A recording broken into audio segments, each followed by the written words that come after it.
সকলের সমান অধিকার দিতে হবে। আমার বাবা, আমি আমার বলতে কোনো দ্বিধাবোধ করি না। আমার রিক্সা চালিয়েছে, ভ্যান চালিয়েছে, পায়ে ভ্যান। আমি তার ছেলে শিশির দাস, একজন ফ্রেশার প্রার্থী এসএলএসটি 2। আমার মা পরের বাড়ি কাজ করে আমাদের মানুষ করেছে।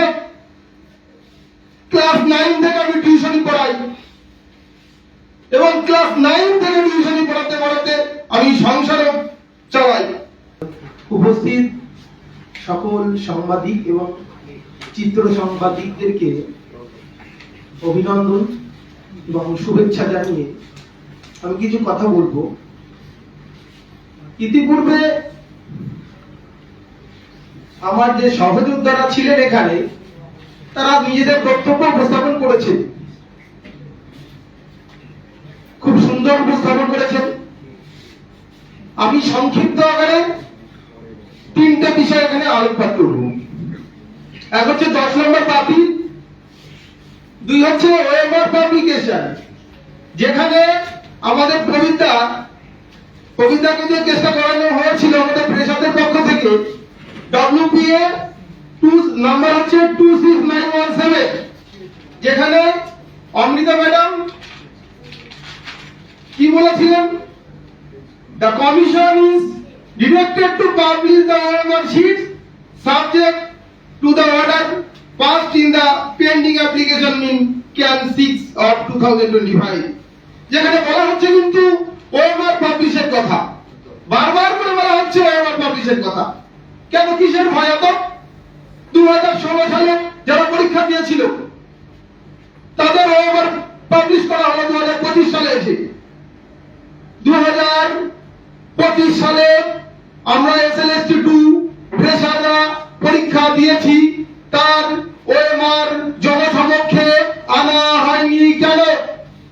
কারণ পূর্বোত্তর মমতা বন্দ্যোপাধ্যায় এবং তার সরকার দুর্নীতিগ্রস্ত, তাদের মস্তিষ্ক প্রসূত, ওএমআর ম্যানিপুলেট করে নাম্বার বাড়ানো হয়েছে।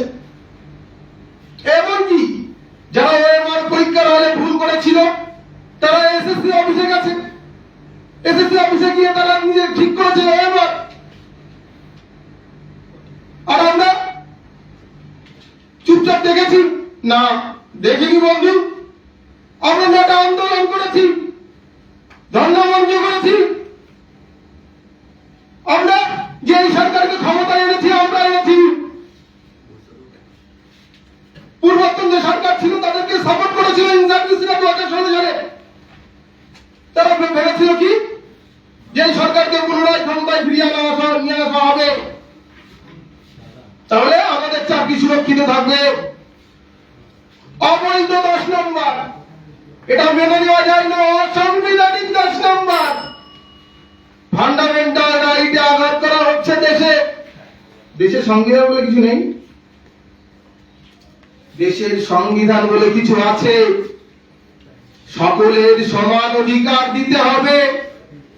আমার বাবা, আমি আমার বলতে কোনো দ্বিধাবোধ করি না। আমার রিক্সা চালিয়েছে, ভ্যান চালিয়েছে, পায়ে ভ্যান। আমি তার ছেলে শিশির দাস, একজন ফ্রেশার প্রার্থী এসএলএসটি 2। আমার মা পরের বাড়ি কাজ করে আমাদের মানুষ করেছে। ক্লাস 9 থেকে আমি টিউশনি পড়াই এবং ক্লাস 9 থেকে টিউশনি পড়াতে পড়াতে আমি সংসারও চালাই। আজকে আমার বয়স হয়ে গেছে 34-35 প্লাস। অনেকে বলছে তুমি অন্য কানে চাকরি দেখনি, সেটা কেন হবে বন্ধু? আমার তো স্বপ্ন ছিল শিক্ষক হওয়ার। শিক্ষাই জাতির মেরুদণ্ড, শিক্ষা মানুষ তৈরির কারিগর। বিবেকানন্দ বলেছেন শিক্ষা হলো মানুষের অন্তর্নিহিত সত্তার বহিঃপ্রকাশ। আমার মন চাইছে শিক্ষক হতে, আপনি বলছেন অন্য কোনো চাকরি নিয়ে নিতে। আগে সরকার বলেছিল চপ বিক্রি করো, ঘুগনি বিক্রি করো। আমরা রাস্তায় চপ বিক্রি করেছি, ঘুগনি বিক্রি করেছি। এমনকি আমরা সমগ্র পশ্চিমবঙ্গবাসীকে বুঝিয়ে দিয়েছিলাম আমাদের ফ্রেশারদের পাওয়ার। আমরা কিন্তু 4 লক্ষ ফ্রেশার প্লাস 4x4 16 লক্ষ ভোট এই সরকারকে দিয়েছি। আমরা ক্ষমতায় ফিরিয়ে এনেছি। কি জন্য এনেছি? সুদিন করবার জন্য এনেছি। আমরা জানি, আমরা ভেবেছিলাম চৌঠাকে যখন আমরা রেজাল্টটা দেখলাম, 5 মে দেখলাম কি নতুন সকাল, মনে হলো আমাদের পশ্চিমবঙ্গ স্বাধীনতা পেয়েছে। ঠিক 15 আগস্টের মতো এত দুর্নীতি শিক্ষা ক্ষেত্রে। আমরা চেয়েছিলাম পরিবর্তন, আমরা চেয়েছিলাম শুভেন্দু অধিকারী মহাশয় সিংহাসনে বসলেন, আমাদের ফ্রেশারদের দাবি দেওয়া পূরণ হবে। মাননীয় মুখ্যমন্ত্রী শুভেন্দু অধিকারী মহাশয় রাজ সিংহাসনে বসলেন, সেটি সম্ভব। কিন্তু পরবর্তীতে দেখা যাচ্ছে বিভিন্ন টালবাহানা, ফ্রেশারদের দিকে দৃষ্টিপাত করা হচ্ছে না। আমরা দেখেছি ব্যক্তি শুভেন্দু, আমরা দেখেছি বিরোধী দলের নেতা শুভেন্দু অধিকারী মহাশয়, আমরা দেখেছি মাননীয় মুখ্যমন্ত্রী শুভেন্দু অধিকারী মহাশয়। তিনি নিশ্চয় মানবী, তিনি আমাদের দিকে দৃষ্টিপাত করবেন। কেন করবেন না? 10 নম্বর বাতিল করতে হবে, এবার পাবলিশ করতে হবে, জনসমক্ষে আনতে হবে। হাইকোর্ট বলছে জনসমক্ষে আনার কথা, ও কেন আনছেন না? আমরা গরিবের সন্তান, খেটে খাওয়া সন্তান, কাজ করে আমরা পড়াশোনা করি, এরকম দুর্নীতি মেনে নেওয়া যায় না। এর আগে সরকার তৃণমূল তোলাবাজি করেছে। কিভাবে? বলা হয়েছিল ইন্টারভিউতে ভিডিওগ্রাফির ব্যবস্থা করতে বলা হয়েছে, ঠিক আছে, কিন্তু সেটা করা হয়নি। কোটি কোটি টাকা সুপ্রিম কোর্টে নষ্ট করছে যে না আমরা ভিডিওগ্রাফি করব না। কেন? কিসের এত ভয়? একটা ভিডিও ক্যামেরা করতে গেলে ক্যামেরা প্রতি 3000 থেকে 4000 টাকা খরচ, সেখানে কোটি কোটি টাকা কপিল সিব্বলের মতো উকিলদার করিয়ে কোটি টাকা নষ্ট করেছে। সুতরাং আমি বলবো যে আমরা ফ্রেশাররা যে সমস্ত দাবি করছি, সেই সমস্ত দাবি যৌক্তিক, অবশ্যই যৌক্তিক। শুভেন্দু অধিকারী মহাশয় নিজেই বলেছিলেন, কি বলেছিলেন? কোর্ট আইন প্রণেতা হিসেবে তিনি এসএলএসটি 2 এর পরীক্ষা পদ্ধতিকে সমর্থন করেন না এবং 2025 সালের পরীক্ষা সুপ্রিম কোর্টের নির্দেশ মতো হয়নি। সঙ্গে এটাও বলেছিলেন, তাই আমরা তাকে স্মরণ করিয়ে দিতে চাই, তিনি ফ্রেশারদের বঞ্চনার বিষয়টি সম্পর্কে যেন ওয়াকিবহাল থাকে। এখন প্রশ্ন কি? ও হ্যাঁ, আমাদের মাননীয় মুখ্যমন্ত্রী কি বলেছিলেন সেই ভিডিওটা দেখাবো আপনাদেরকে, শুনুন আর দেখুন।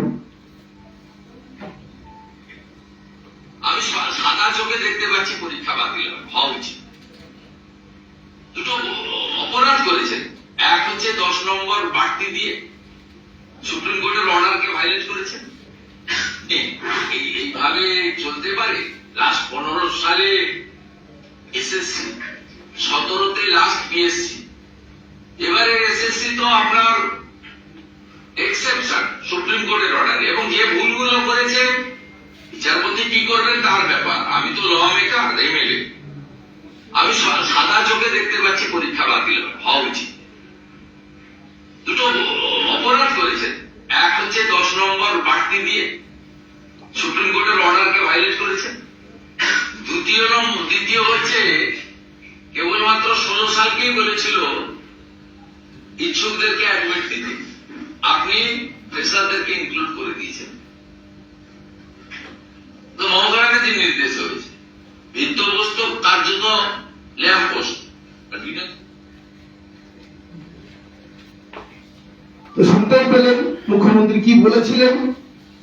তো এখন প্রশ্ন হচ্ছে, তাহলে আমরা কি করবো? এখন প্রশ্ন আসতেই পারে, আমরা আমাদের দাবি যদি না পূরণ হয় তাহলে আমরা কি করব?